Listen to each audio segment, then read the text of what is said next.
আজ আসুন আমরা এই শিরোনামের উপদেশের দ্বারা ঈশ্বরের বাক্য অধ্যয়ন করি, আরাধনার গুরুত্ব। বিশ্রাম দিনের আরাধনা, তৃতীয় দিনের আরাধনা, পর্বের আরাধনা এবং নিয়মিত প্রার্থনার সময় এই সমস্তই হল ঈশ্বরের আরাধনা করা।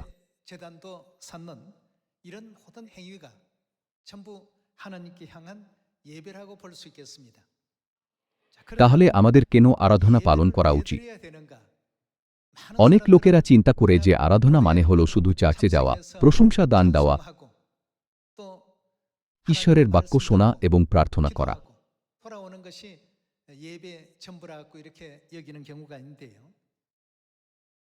আজ আসুন আমরা বাইবেলের দ্বারা নিশ্চিত করি যে কেন ঈশ্বর আমাদের আরাধনা করার অনুমতি দিয়েছেন এবং এই বিষয়ে প্রতিফলিত করে দেখি যে আরাধনার বিধি আমাদের আত্মার জন্য এবং আত্মিক জগতের ক্ষেত্রে কতটা গুরুত্বপূর্ণ।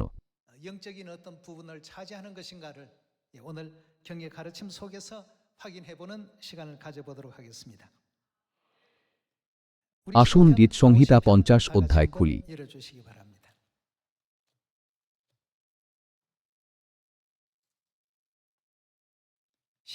আসুন গীতসংহিতা 50 অধ্যায় 1 পদ দেখি। ঈশ্বর সদাপ্রভু ঈশ্বর কথা কহিয়াছেন, সূর্যের উদয়স্থান অবধি অস্তস্থান পর্যন্ত তিনি পৃথিবীকে আহ্বান করিয়াছেন। সিয়ন হইতে, পরম সৌন্দর্যের স্থান হইতে ঈশ্বর দেদীপ্যমান হইয়াছেন। আমাদের ঈশ্বর আসিবেন, নীরব থাকিবেন না, তাঁহার অগ্রে অগ্নি গ্রাস করিবে, তাঁহার চারিদিকে অত্যন্ত ঝড় বহিবে। তিনি ঊর্ধ্বস্থিত সর্বকে ডাকিবেন, পৃথিবীকেও ডাকিবেন, স্বীয় প্রজাদের বিচার জন্য। আমার সাধুদিগকে আমার কাছে একত্র করো, যাহারা বলিদান লইয়া আমার সহিত নিয়ম করিয়াছে। এখানে বলিদান শব্দের মানে আরাধনা। পুরাতন নিয়মে বলিদান শব্দটি ব্যবহার করা হয়েছে এবং নতুন নিয়মে আরাধনা শব্দটি ব্যবহার করা হয়েছে। উভয় শব্দের একই অর্থ আছে। এইভাবে গীতসংহিতা 50 অধ্যায়ের দ্বারা ঈশ্বর আমাদের জানিয়েছেন, আমার সাধুদিগকে আমার কাছে একত্র করো, যাহারা আরাধনা করিয়া আমার সহিত নিয়ম করিয়াছে। তাহলে আরাধনা কেন প্রয়োজনীয় এবং কেন এটা শুরু হয়েছিল? মনুষ্য জাতিকে বোঝানোর জন্য ঈশ্বর এদন উদ্যানের ইতিহাসের দ্বারা এই বিষয়ে ব্যাখ্যা করেছেন। আদম ও হবা নিষিদ্ধ ফল খেয়ে পাপ করার আগে আরাধনার কোনো প্রয়োজন ছিল না।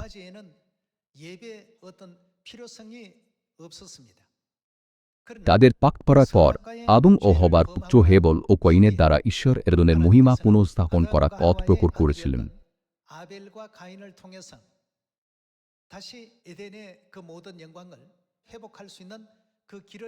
সেই সময় থেকে বাইবেলে হেবলের উৎসর্গ এবং কয়িনের উৎসর্গ এই অভিব্যক্তি প্রকট হয়েছিল।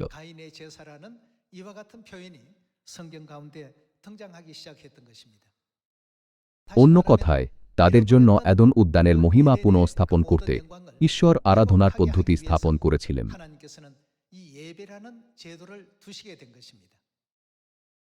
আসলে আমরা হলাম স্বর্গীয় পাপী, যারা এই পৃথিবীতে বিতাড়িত হয়েছি।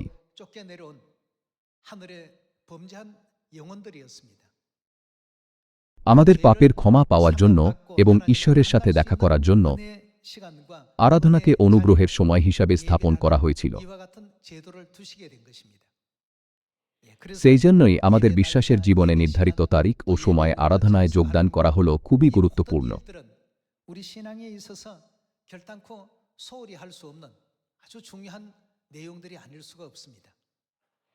এর কারণ আরাধনার মধ্যে স্বর্গীয় পাপীদের ক্ষমা পাওয়ার ঈশ্বরের ইচ্ছা অন্তর্নিহিত আছে।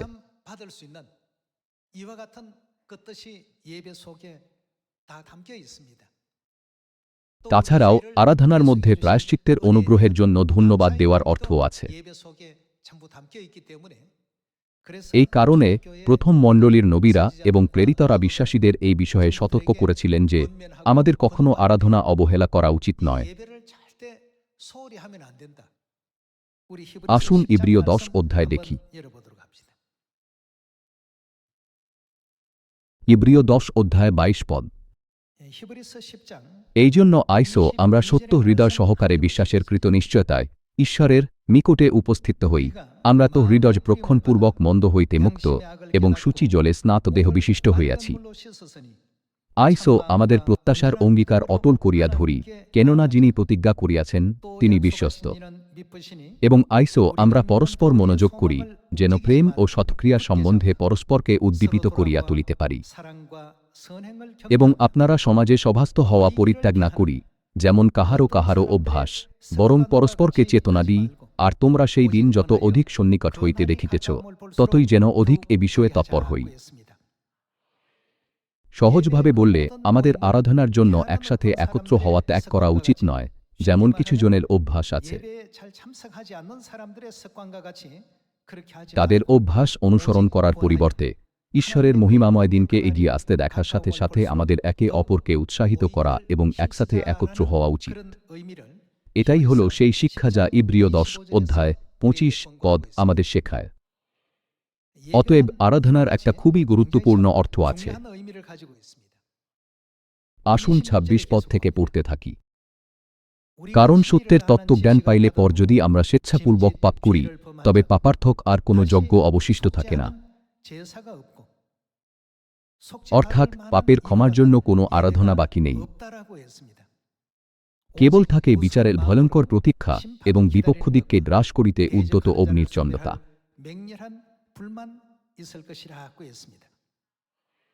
ইব্রিয় 10 অধ্যায়ে আমরা বাইবেলের কঠোর শিক্ষার দ্বারা নিশ্চিত করতে পারি যে কিছুজনের অভ্যাসের মতো ঈশ্বরের আরাধনা করার জন্য একসাথে মিলিত হওয়া ত্যাগ করা উচিত নয়, বরং খ্রিস্টের মহিমাময় দিন কাছে আসার সাথে সাথে আমাদের আরও যত্নের সাথে আরাধনায় যোগদান করা উচিত। তাহলে আসুন আমরা নবী যিশাইয়ার দেওয়া শিক্ষা খুঁজে দেখি যে আমাদের জন্য আরাধনা কেন প্রয়োজনীয় হয়ে উঠেছে।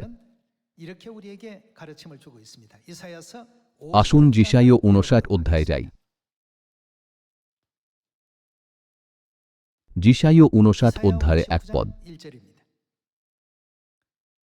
দেখো, সদাপ্রভুর হস্ত এমন খাটো নয় যে তিনি পরিত্রাণ করিতে পারেন না, তাহার কর্ণ এমন ভারী নয় যে তিনি শুনিতে পান না। কিন্তু তোমাদের অপরাধ সকল তোমাদের ঈশ্বরের সহিত তোমাদের বিচ্ছেদ জন্মাইয়াছে, তোমাদের পাপ সকল তোমাদের হইতে তাহার শ্রীমুখ আচ্ছাদন করিয়াছে, এই জন্য তিনি শুনেন না। বস্তুত তোমাদের করতল রক্তে ও তোমাদের অঙ্গুলি অপরাধে অসুচি হইয়াছে, তোমাদের ওষ্ঠ মিথ্যা কথা কহিয়াছে, তোমাদের জিহ্বা দুষ্টতার কথা কহে। কি আমাদের ঈশ্বরের কাছ থেকে আলাদা করেছে? আমাদের অপরাধ। আমাদের পাপ ঈশ্বর ও আমাদের মধ্যে একটা ব্যবধান তৈরি করেছে। আমাদের পাপের কারণে ঈশ্বরের সাথে আমাদের সম্পর্কের দূরত্ব সৃষ্টি হয়েছে। তাহলে ঈশ্বর সেই ব্যবধান কিভাবে পূরণ করেছিলেন? আরাধনার দ্বারা সেই ব্যবধানকে দূর করা যেতে পারে।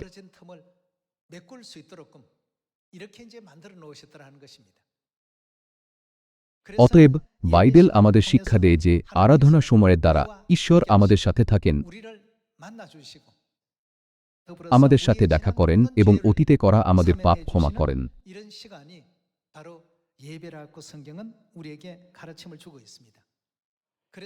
আদম ও হবা পাপ করার পর ঈশ্বর হেবল ও কয়িনকে তাঁর কাছে বলি উৎসর্গ করতে আজ্ঞা দিয়েছিলেন।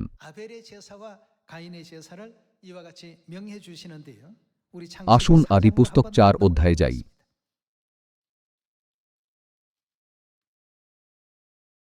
আসুন আদিপুস্তক 4 অধ্যায়ে 1 পদ দেখি। পরে আদম আপন স্ত্রী হবার পরিচয় লইলে তিনি গর্ভবতী হইয়া কয়িনকে প্রসব করিয়া কহিলেন, সদাপ্রভুর সহায়তায় আমার নরলাদ হইল। পরে তিনি হেবল নামে তাহার সহোদরকে প্রসব করিলেন। হেবল মেষপালক ছিল ও কয়িন ভূমিকর্ষক ছিল।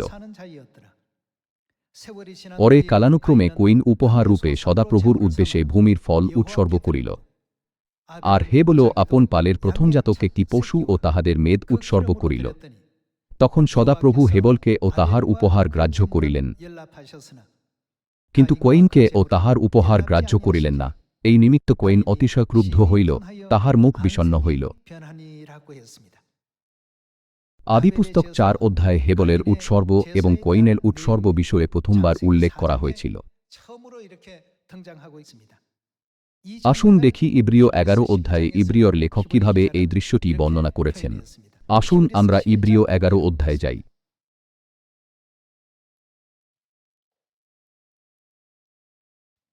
11 অধ্যায় 4 পদ। বিশ্বাসে হেবল ঈশ্বরের উদ্দেশ্যে। হেবল ঈশ্বরের উদ্দেশ্যে কি নিয়ে এসেছিল? কয়িন অপেক্ষা শ্রেষ্ঠ যজ্ঞ উৎসর্গ করিলেন, এবং তদ্বারা তাহার পক্ষে এই সাক্ষ্য দেওয়া হইয়াছিল যে তিনি ধার্মিক। ঈশ্বর তাহার উপহারের পক্ষে সাক্ষ্য দিয়াছিলেন, এবং তদ্বারা তিনি মৃত হইলেও এখনও কথা কহিতেছেন। এখানে হেবল ঈশ্বরের কাছে কয়িনের থেকে ভালো বলি উৎসর্গ করেছিল। কয়িন তার ফসলের কিছু অংশ নিয়ে এসেছিল এবং ঈশ্বরের কাছে শস্য বলি উৎসর্গ করেছিল। হেবল তার পালের প্রথমজাত পশুকে ঈশ্বরের কাছে উৎসর্গ করেছিল। এই দুটি উৎসর্গের অর্থ কি? উভয় উৎসর্গই সমস্ত আন্তরিকতার সাথে করা হয়েছিল, কিন্তু ঈশ্বর শুধুমাত্র হেবলের উৎসর্গ গ্রহণ করেছিলেন। কয়িনের উৎসর্গ গ্রহণ করেননি। পার্থক্য কি ছিল? হেবলের উৎসর্গ ছিল রক্তের বলি। আমাদের পাপের ক্ষমা পাওয়ার জন্য ক্রুশের উপর খ্রিস্টের বলিদান অবশ্যই থাকা উচিত। এই কারণে হেবল ও কয়িনের সময় থেকে ঈশ্বর তাঁর ইচ্ছা অনুসারে বলিদান ও তাঁর অনাকাঙ্ক্ষিত বলিদানের মধ্যে পার্থক্য করেছিলেন।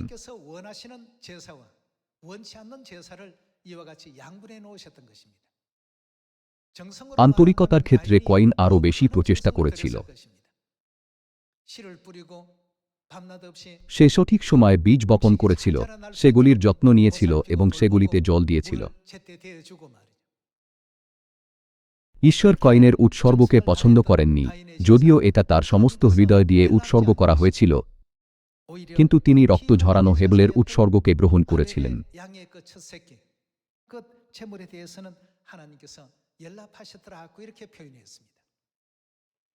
আসলে তাদের উৎসর্গ আলাদা হওয়াটা সমস্যা ছিল না। তারা দুজনেই বলিদান উৎসর্গ করার জন্য অনেক প্রচেষ্টা করেছিল, কিন্তু ঈশ্বর যা চেয়েছিলেন সেটা ছিল সেই বলিদান যা পাপের ক্ষমার অর্থ বহন করে।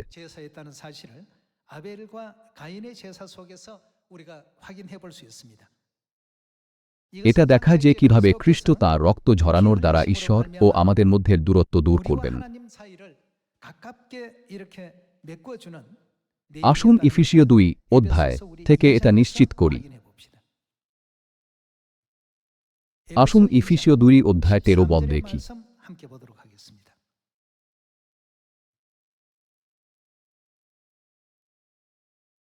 কিন্তু এখন খ্রিস্ট যিশুতে পূর্বে দূরবর্তী ছিলে যে তোমরা কিসের দ্বারা আমরা নিকটবর্তী হয়েছি? খ্রিস্টের রক্ত দ্বারা নিকটবর্তী হইয়াছ। খ্রিস্ট, যাকে মেষশাবকের সাথে তুলনা করা হয়েছে, তার রক্তের দ্বারা কি হয়েছে? আমরা খ্রিস্টের বলিদানের দ্বারা নিকটবর্তী হয়েছি। ঈশ্বরের হেবলের উৎসর্গকে উত্তম বলে বিবেচনা করার এবং এটা গ্রহণ করার কারণগুলির মধ্যে একটি হল খ্রিস্ট, যাকে মেষশাবকের সাথে তুলনা করা হয়েছে, তিনি মানবজাতির পাপ ক্ষমা করবেন এবং তাঁর ক্রুশের বলিদানের দ্বারা আমাদের ঈশ্বরের কাছে নিয়ে আসবেন।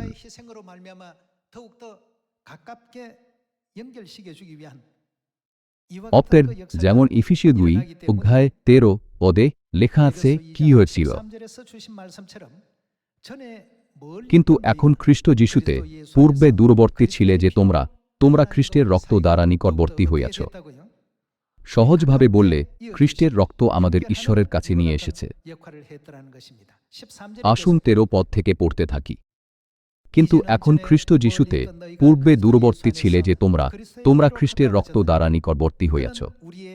কেননা তিনি আমাদের সন্ধি, তিনি উভয়কে এক করিয়াছেন এবং মধ্যবর্তী বিচ্ছেদের ভিত্তি ভাঙ্গিয়া ফেলিয়াছেন। শত্রুতাকে, বিধিবদ্ধ আজ্ঞাকলাপরূপ ব্যবস্থাকে নিজ মাংসে লুপ্ত করিয়াছেন, যেন উভয়কে আপনাতে একই নূতন মনুষ্যরূপে সৃষ্টি করেন, এইরূপে সন্ধি করেন, এবং ক্রুশে শত্রুতাকে বধকরণ পূর্বক সেই ক্রুশ দ্বারা এক দেহে। তার অন্য উদ্দেশ্য কি ছিল? ঈশ্বরের সহিত উভয় পক্ষের মিলন করিয়া দেন। আর তিনি আসিয়া দূরবর্তী যে তোমরা তোমাদের কাছে সন্ধির ও নিকটবর্তীদের কাছেও সন্ধির সুসমাচার জানাইয়াছেন। কেননা তাহারই দ্বারা আমরা উভয় পক্ষের লোক এক আত্মায় পিতার নিকটে উপস্থিত হইবার ক্ষমতা পাইয়াছি। অতএব তোমরা আর অসম্পর্কীয় ও প্রবাসী নহ, কিন্তু পবিত্রবনের সহপ্রজা এবং ঈশ্বরের বাটির লোক। সহজভাবে বললে আমরা ঈশ্বরের পরিবারের অংশ হয়েছি। তোমাদিগকে প্রেরিত ও ভাববাদিগণের ভিত্তিমূলের উপরে গাঁথিয়া তোলা হইয়াছে, তাহার প্রধান কোনস্থপ্রস্তর স্বয়ং খ্রিস্ট যীশু। ইফিসীয় 2 অধ্যায় দ্বারা আমরা বুঝতে পারি যে আমাদের পাপের কারণে আমরা ঈশ্বরের থেকে আলাদা হয়েছিলাম এবং তার কাছে আসতে পারিনি। কিন্তু এখন আমরা খ্রিস্ট যীশুতে খ্রিস্টের রক্তের দ্বারা কাছে এসেছি।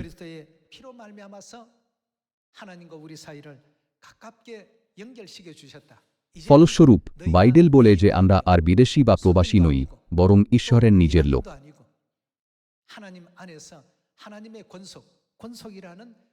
সহজভাবে বললে আমরা ঈশ্বরের পরিবার হয়েছি।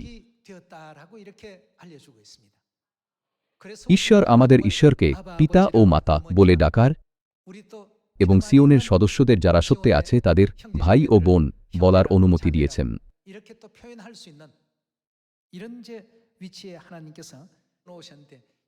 ঈশ্বর কিভাবে এটা সম্পূর্ণ করেছেন? আরাধনার নিয়মের দ্বারা ঈশ্বর এটা সম্পূর্ণ করেছেন। কিছু সদস্যরা বলিদান এবং আরাধনা শব্দের বিষয়ে জিজ্ঞাসা করেন। কিছুজন হয়তো এর অর্থ ভালোভাবে বোঝে না, তাই আসুন যাত্রা পুস্তক 12 অধ্যায় 23 পদ একসাথে দেখি। আসুন যাত্রা পুস্তক 12 অধ্যায় 23 পদ দেখি।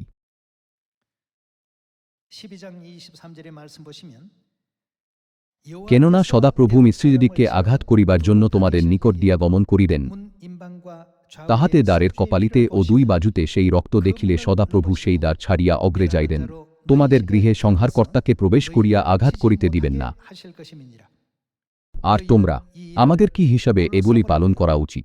ও যুগানুক্রমে তোমাদের সন্তানেরা বিধি বলিয়া এই রীতি পালন করিবে। আর সদাপ্রভু আপন প্রতিজ্ঞানুসারে তোমাদিগকে যে দেশ দিবেন, সেই দেশে যখন প্রবিষ্ট হইবে, তখনও এই সেবার অনুষ্ঠান করিবে। আর তোমাদের সন্তানগণ যখন তোমাদিগকে বলিবে, তোমাদের এই সেবার তাৎপর্য কি? তোমরা কহিবে, এটা কি? ইহা সদাপ্রভুর উদ্দেশ্যে নিস্তার পর্বীয় যজ্ঞ। মিস্রীয়দিগকে আঘাত করিবার সময় তিনি মিশরে ইসরায়েল সন্তানদের গৃহ সকল ছাড়িয়া অগলে গিয়াছিলেন, আমাদের গৃহ রক্ষা করিয়াছিলেন। তখন লোকেরা মস্তক নমনপূর্বক প্রণিপাত করিল। আমরা প্রতি বছর নিস্তার পর্বের আরাধনা পালন করি। যাত্রাপুস্তক নিস্তার পর্বের আরাধনার বিষয়ে কি বলে? এটা হল নিস্তার পর্বের যজ্ঞ অর্থাৎ বলিদান। সেই জন্যই কি যিশুকে নিস্তার পর্বের মেষশাবক বলা হয়নি? এমনকি 3500 বছর আগে মিশরে ঈশ্বর নিস্তার পর্বের মেষশাবকের রক্তে চিহ্নিত ঘরগুলিকে পার করে গিয়েছিলেন, যাতে বিপত্তি তাদের স্পর্শ করতে না পারে।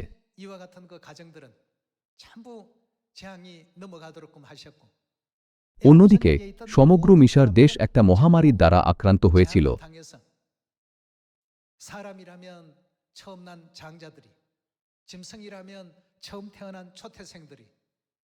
যার দ্বারা প্রত্যেক প্রথমজাত মারা গিয়েছিল। এই ভয়ানক ঘটনা বাইবেলে লেখা আছে।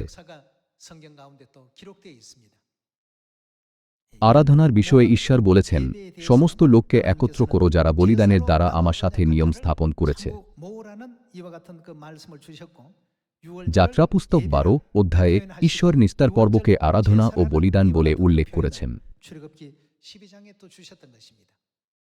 এই জন্য ঈশ্বর হেবেলের উৎসর্গ গ্রহণ করেছিলেন এবং বলেছিলেন যে সে কইনের থেকে ভালো উৎসর্গ নিয়ে এসেছিল,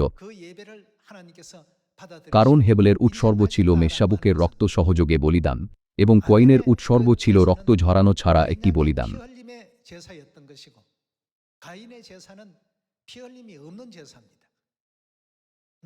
যেহেতু এটা ছিল শস্যের সাথে বলিদান, তাই ঈশ্বর হেবেলের উৎসর্গকে কইনের থেকে ভালো বলে বিবেচনা করেছিলেন।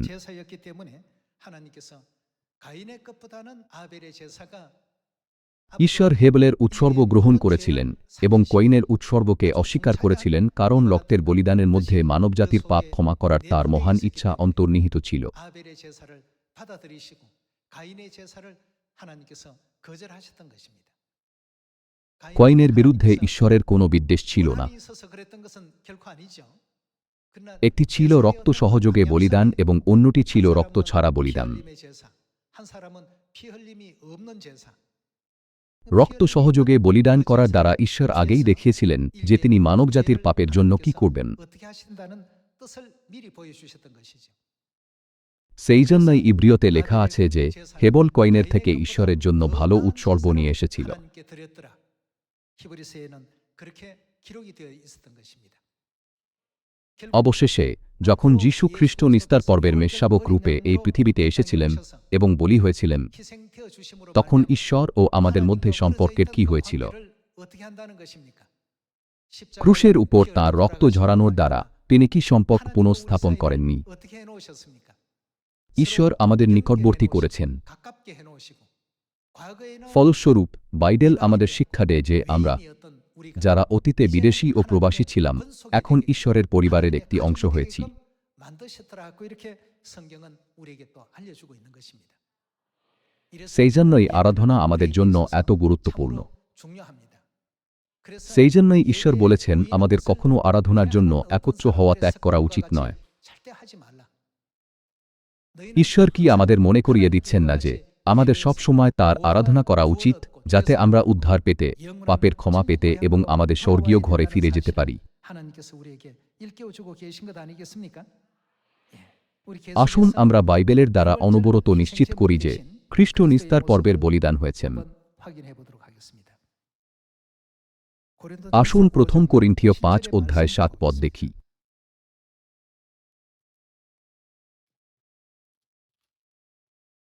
আসুন 5 অধ্যায় 7 পদ দেখি।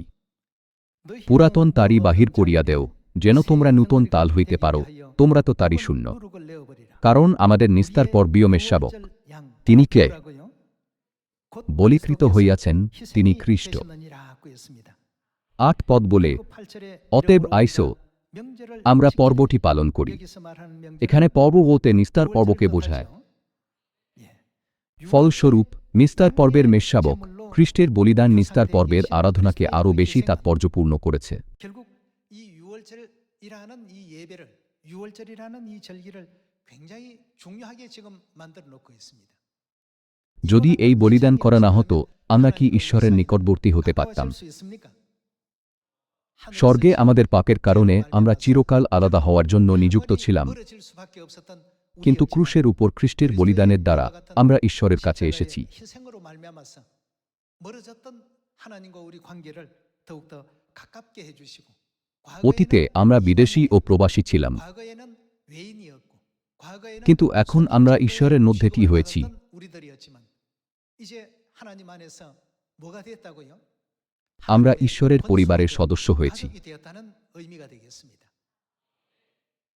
তাই আমরা ঈশ্বরকে পিতা বলার সুযোগ পেয়েছি। 아버지라고 부를 수 হে আমাদের সর্বস্থ পিতা, তোমার নাম পবিত্র বলিয়া মান্য হোক। 기억임을 받으시오며 예수 আরও সহজভাবে বললে আমরা সেই প্রভুর প্রার্থনা করতে পারি যা যিশু আমাদের শিক্ষা দিয়েছিলেন। 수 있었던 것입니다. শুধুমাত্র আমরাই এই প্রার্থনা উৎসর্গ করতে পারি। 얻게 되었다는 것이죠.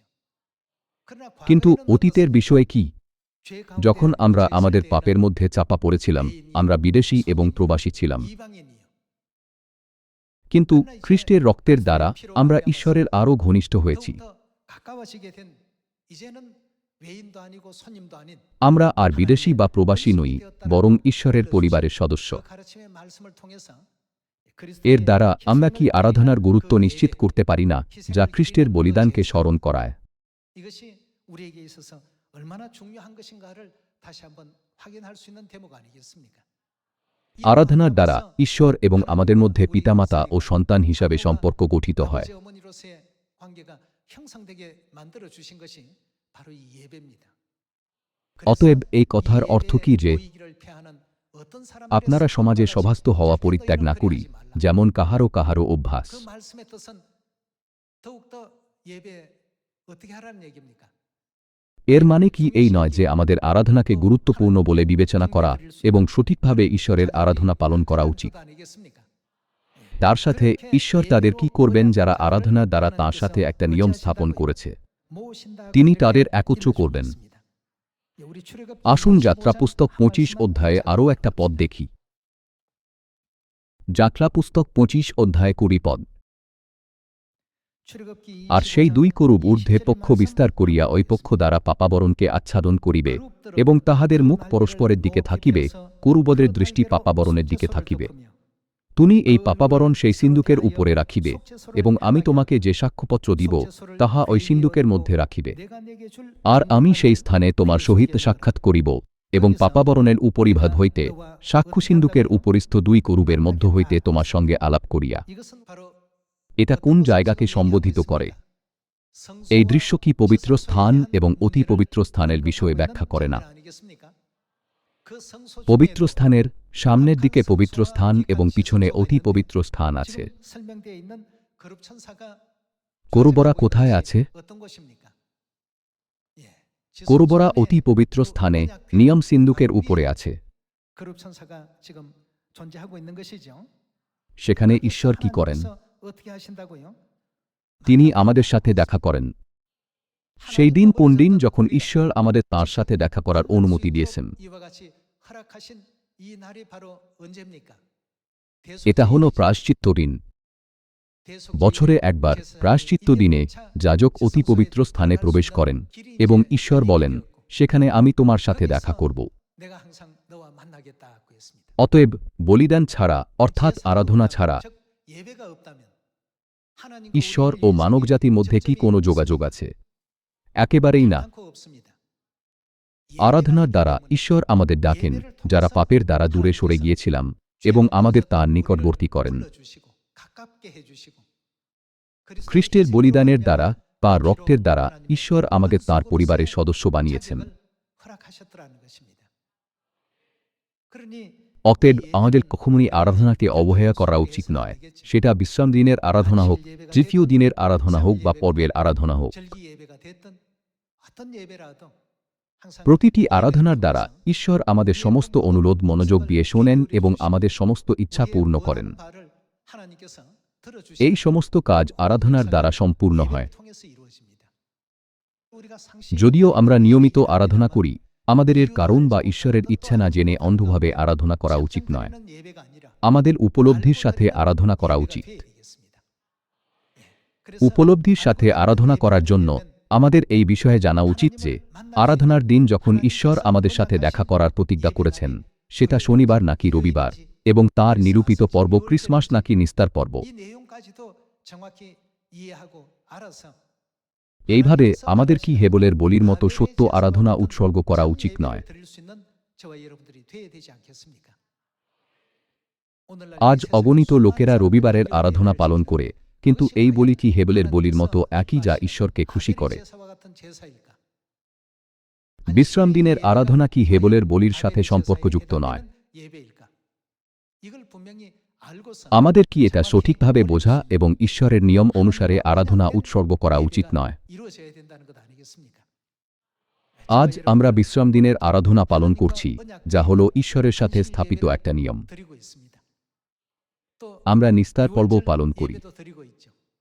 আমরা 3 বারে আসা 7 পর্বের আরাধনাও পালন করি।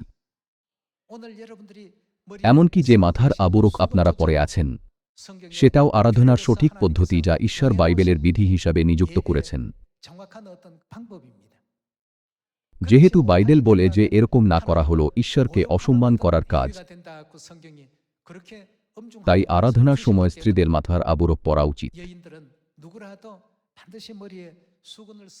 এটা ঈশ্বরের মণ্ডলীর আরাধনার বিধি।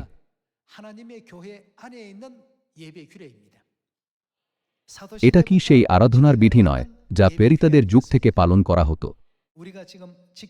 আমি আপনাদের সেই আরাধনার বিধির বিষয়ে আরও বেশি গর্ব করতে অনুরোধ করি, যা আমরা পালন করছি, এবং সত্য আরাধনা পালন করার অনুরোধ করি, যাতে আমরা জগতের সমস্ত চার্চদের কাছে সঠিক শিক্ষা পৌঁছে দিতে পারি যারা ভুল পথে চলছে।